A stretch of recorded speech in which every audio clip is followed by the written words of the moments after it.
Now while you're watching this video, please remember to like, share this video, subscribe to my channel and click the bell icon so that you can receive notifications of future videos. Thank you.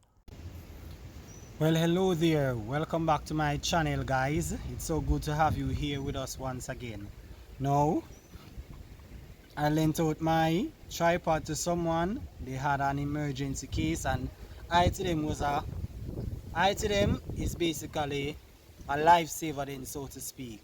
So because I lent out my tripod, I'm using one of my hands to basically hold my phone.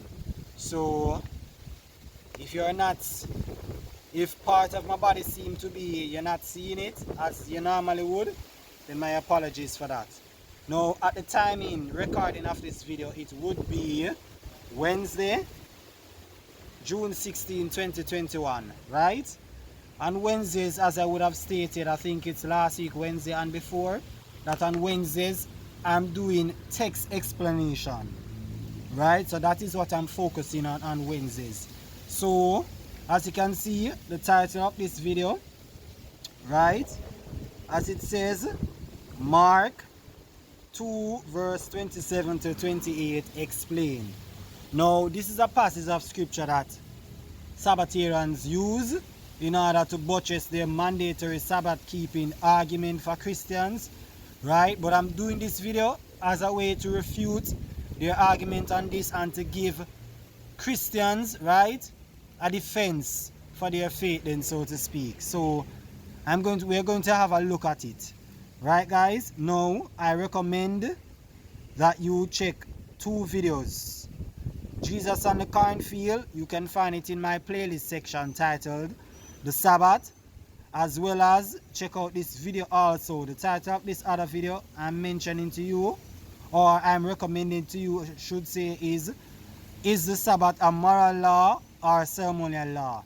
Because some of the things that I'm going to say in this video, you will find similar sentiments said in those two videos that I recommended, right? In that, those videos will expand the point broader, right? So just for this video, I'm not going to stretch it more than necessary.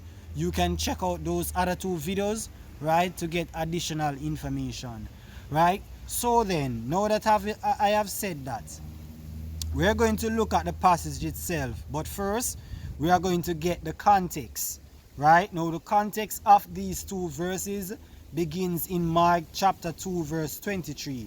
So you have to read from verse 23 to verse 28 in order to fully comprehend verse 27 and 28.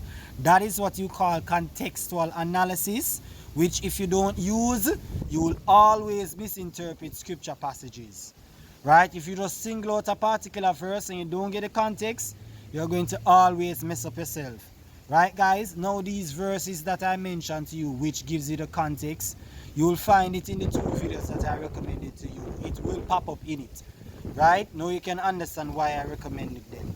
But with that being said, let us have a go at it. Verse 23 of Mark 2, it reads thus: And it came to pass that he, that is Jesus, went through the cornfields on the Sabbath day, and his disciples began as they went to pluck the ears of corn. And the Pharisees said unto them, Behold, why do they on the Sabbath day that which is not lawful?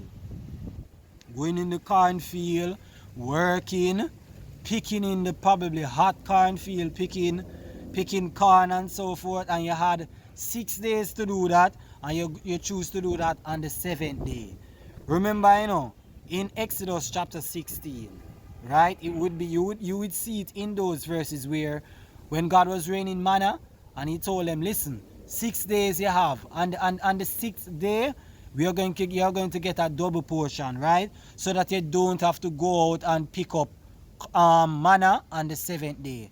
So in reality, the Pharisees had all right to question Jesus, because if I read Exodus 16 and I see that, I would naturally ask the same question, right? Why do they do that? Didn't they have other days to do that? And here was Jesus' response to them. And he said unto them, verse 25, Have ye never read what David did when he had need and was an hungered, he and they that were with him, how he went into the house of God in the days of Abiathar the high priest, and did eat the showbread, which was not lawful for him, which was not lawful to eat, but for the priest, and gave also to them which were with him. So Jesus used David's experience in eating from the showbread, which was only the priest alone could eat from it. So Jesus used what David did as a defense for what he did. And what is the point here that Jesus was actually expressing?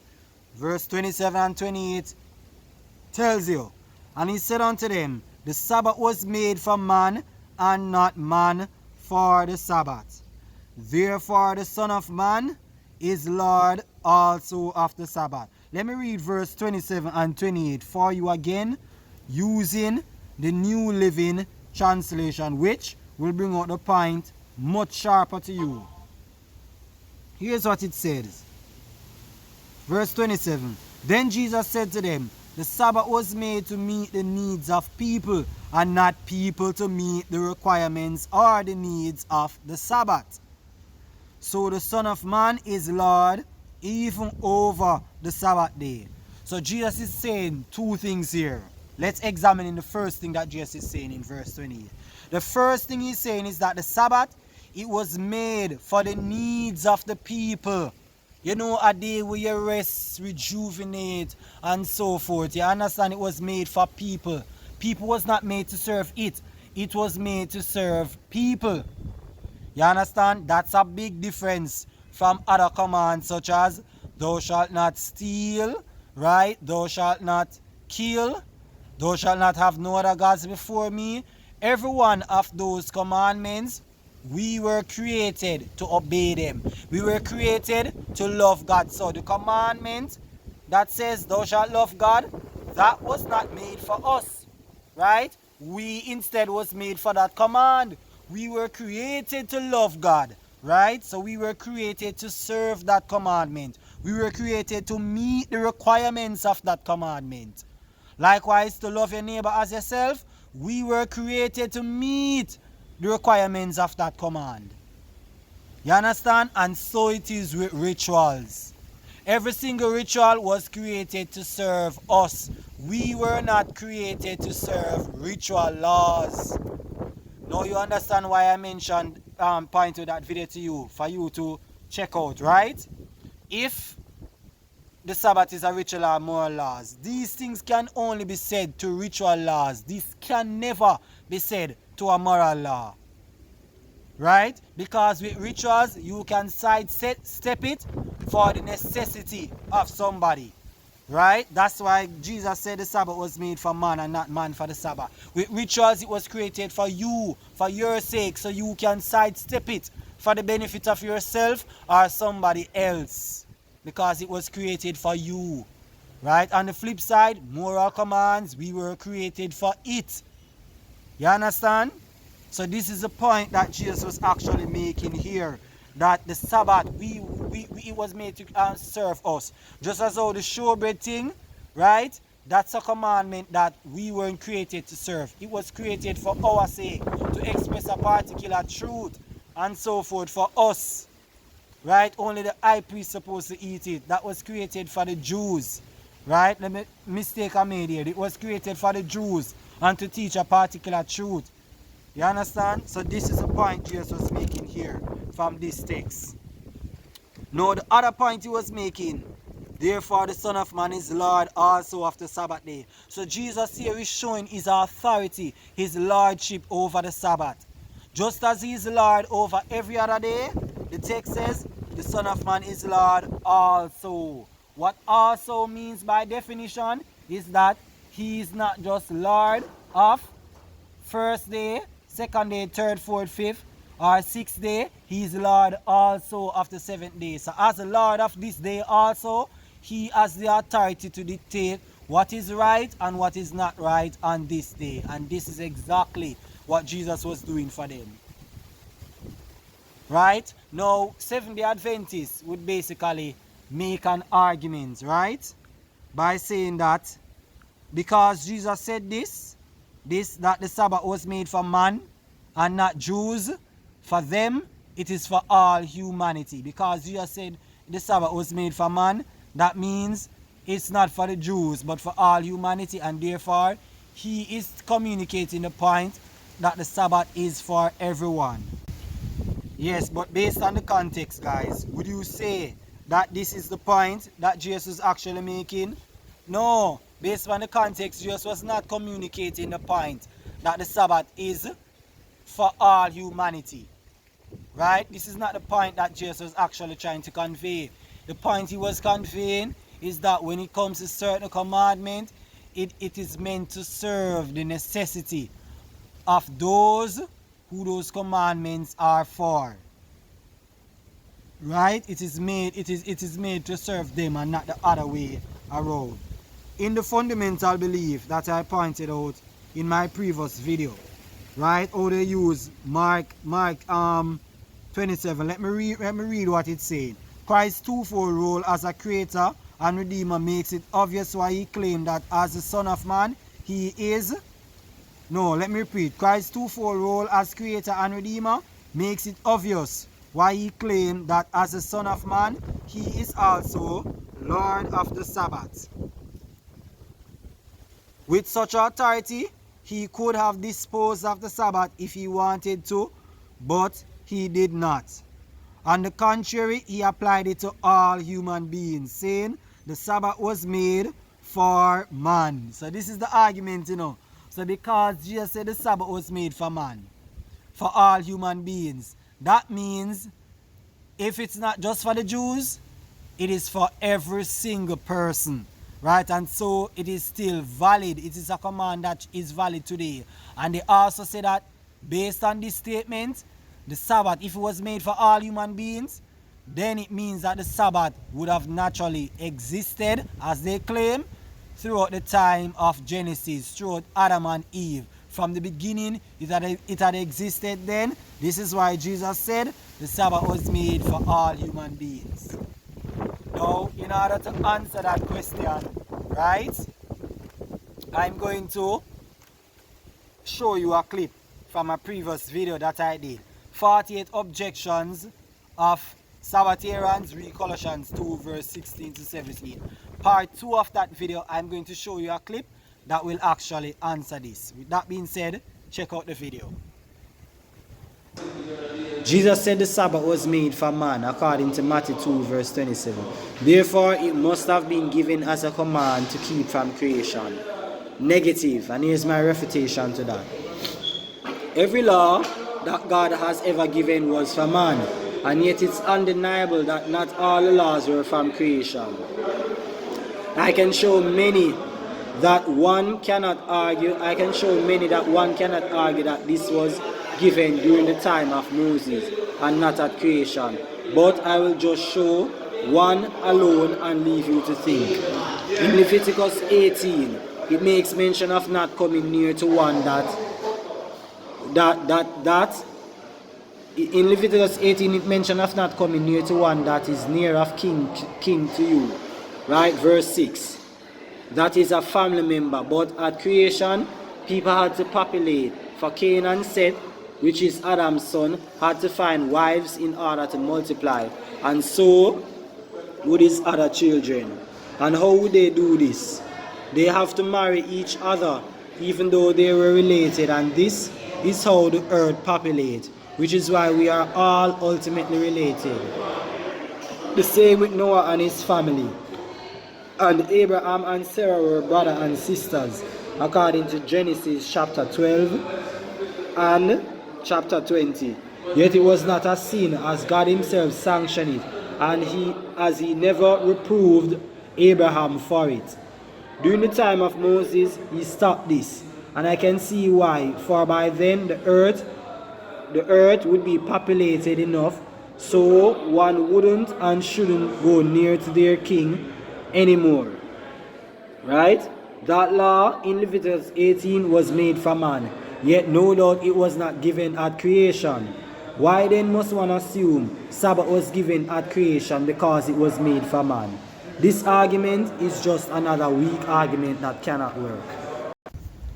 Yes, guys, that should punch home the point, right? Clearly for you. You see that Their interpretation on Mark chapter 2, verse 27 and 28 is completely flawed. It in no way is communicating the point that the Sabbath is still valid and is to remain valid, and that Christians and all humanity is supposed to keep the Sabbath.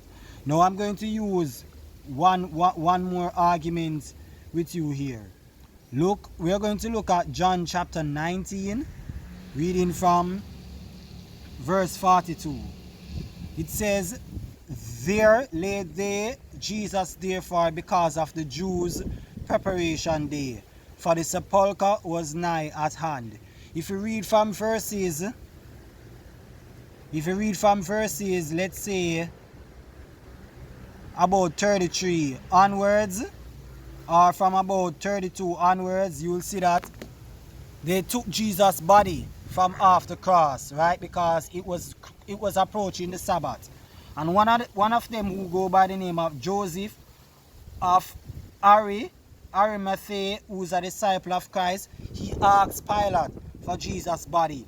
And what he did with Jesus' body, right, is to basically put it into a new sepulchre, right? And verse 42 tells us that there laid they Jesus therefore because of the Jews' preparation day, for the sepulchre was nigh at hand. Now it calls the day, that is the day before the Sabbath, the Jews' preparation day. And that would have been on a Friday before sunset. Right? They call it what? The Jews' preparation day. So they liken that day as Jewish. If the preparation day is Jewish, how comes the day itself is not Jewish? If the preparation day is Jewish, the day itself has to be Jewish, And that's common sense, The preparation day means preparing for the day. So if the preparation day is Jewish, then the day that you're preparing for has to be Jewish as well. And that is just common sense. Simple common sense, guys. Simple common sense. And you see, the thing is, even though Jesus said that the Sabbath was made for human beings, right? While it would be naturally Jewish, based on the statement of John, the Sabbath day would basically be Jewish. But Jesus here is saying the Sabbath was made for all human beings, even though it is Jewish, right? No. When it comes to ritual laws, ritual has to do with acts of worship, how you worship God, right?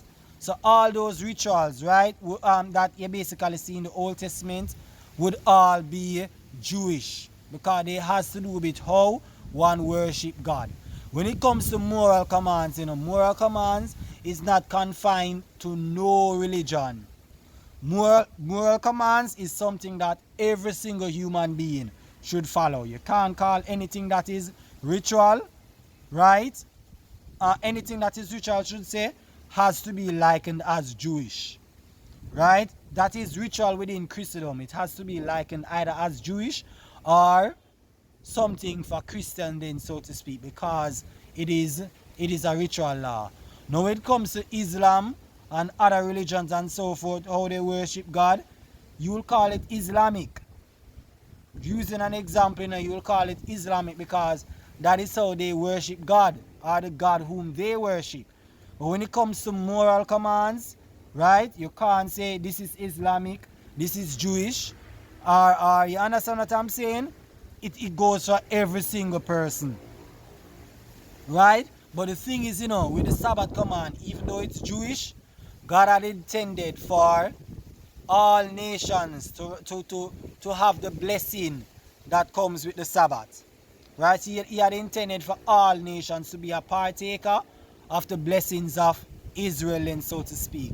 And you find several scripture passages in the Old Testament that actually says this.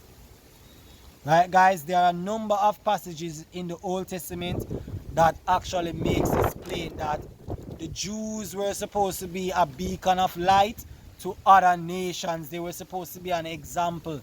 And so this is why even in many instances, the Old Testament would say, one law for him that is homeborn, and for the stranger that sojourns with you, and for those at the gates. Right? Any person who is a stranger or so forth should come in the nation of Israel, right, and they are going to serve Israel God, then the same laws apply. This goes to show, right, that God had intended for other nations to partake in the camp of Israel and to basically do the same things that Israel would do. You understand? If this wasn't the case, he would not have said that, hey, let those same law apply to them as well, because God had wanted to use them, you understand, to transform the world, be a beacon of light. And so this is why Jesus said what he said, that the Sabbath was made for man, right, and not, for human beings, and not man for the and not human beings for the Sabbath. It was naturally intended for everyone, right? But does that mean that it was a law, right, from creation? It has to be something from creation if it is that it's created for all human beings? No. I show that in the clip that you see there. And it also doesn't mean, even though it's for human beings, it also doesn't mean, right, that it's something that has to be, alright, it doesn't mean that it's something that cannot be done away, or something that everyone has to follow then, so to speak. Like take marriage. We are sure that that was before Moses. We are sure that that was from the time of Adam, right? And scripture makes it plain that you don't have to get married if you don't want to.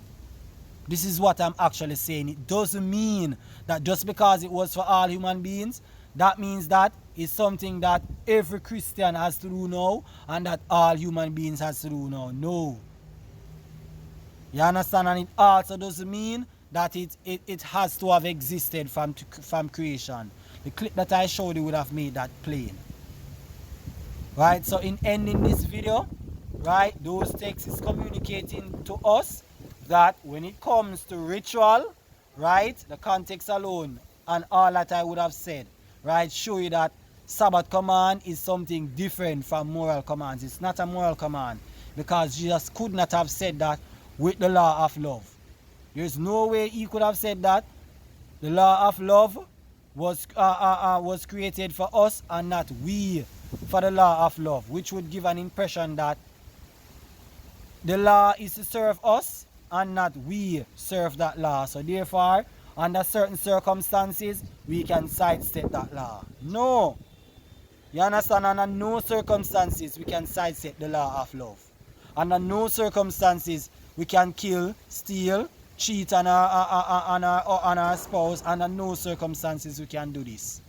Right? So I hope that you get the point and the correct interpretation of Mark 2 verse 27 to 28. It is in no wise, Jesus by this statement is in no wise endorsing mandatory Sabbath keeping. With that being said, I end this video. I do hope that you enjoyed it. If you did, you know what to do. Like, comment, subscribe, and share this video. Bye bye now.